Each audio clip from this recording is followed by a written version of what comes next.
നാലാമത്തെ ദിവസം മൂന്നാമത്തെ ലോഗോ ന്യൂ ഹെൽത്ത് കെയർ പോളിക്ലിനിക്കിൻ്റെ ലോഗോ ആണ് നമ്മളിന്ന് ക്രിയേറ്റ് ചെയ്യുന്നത്. ആദ്യം നമ്മൾ ലോഗോ കൺസെപ്റ്റ് ക്രിയേറ്റ് ചെയ്യാണ്. അതിനുവേണ്ടി നമ്മളൊരു റിസർച്ച് നടത്തിയാണ്. ഹെൽത്ത് കെയർ സ്ഥാപനങ്ങളെക്കുറിച്ചും അവരുടെ ലോഗോ എങ്ങനെ ഉണ്ടാവും, എങ്ങനെ കളർ കോമ്പിനേഷൻ ഉണ്ടാവും, എങ്ങനെ ഷേപ്പ് ഉണ്ടാവും, അങ്ങനെയുള്ള മൊത്തത്തിലുള്ള റിസർച്ചാണ് നമ്മൾ ചെയ്യുന്നത്. അതിനുശേഷം നമ്മൾ ലോഗോ സ്കെച്ച് ചെയ്യാൻ പല രീതിയിൽ നമ്മൾ വരച്ചു നോക്കിയും അതേപോലെ ഡിസൈനുകൾ മാറ്റി നോക്കിയും നമ്മൾ ലോഗോ കൺസെപ്റ്റിലേക്ക് എത്തുകയാണ്. കസ്റ്റമറുടെ പ്രധാന സജഷൻ എന്ന് വെച്ചാൽ ഹെൽത്ത് കെയർ സ്ഥാപനമാണ് എന്നും പെട്ടെന്ന് മനസ്സിലാകാത്ത രീതിയിൽ പ്ലസ് ഐക്കൺ വേണമെന്നായിരുന്നു.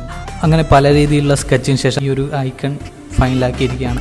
ഇത് എങ്ങനെ നമ്മൾ ചെയ്തിരിക്കുന്നത് വെച്ചാൽ എൻ എന്ന ലെറ്റർ നമ്മൾ ഒന്ന് റൊട്ടേറ്റ് ചെയ്തിട്ടുള്ളൊരു ഫസ്റ്റാണ് നമ്മൾ ഇത് കാണിച്ചിരിക്കുന്നത്. പിന്നെ അതേപോലെ plus icon hospital health care related ആയിട്ടുള്ളൊരു പ്ലസ് ഐക്കൺ നമ്മൾ കൊടുത്തിട്ടുണ്ട്.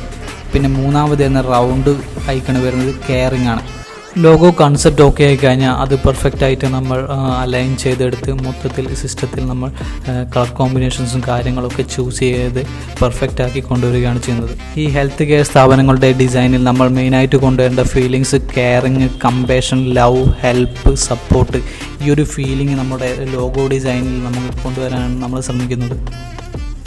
നമ്മുടെ 100 ലോഗോ ചലഞ്ചിൽ തിരഞ്ഞെടുക്കുന്ന 10 പേർക്ക് നമ്മൾ ഫ്രീ ആയി ലോഗോ ചെയ്തു കൊടുക്കുന്നതായിരിക്കും. അവർ ചെയ്യേണ്ടത് ഇത്രമാത്രം. നിങ്ങളുടെ ലോഗോ ഡീറ്റെയിൽസ് ഞങ്ങൾക്ക് കമൻറ്റായി അറിയിക്കുക.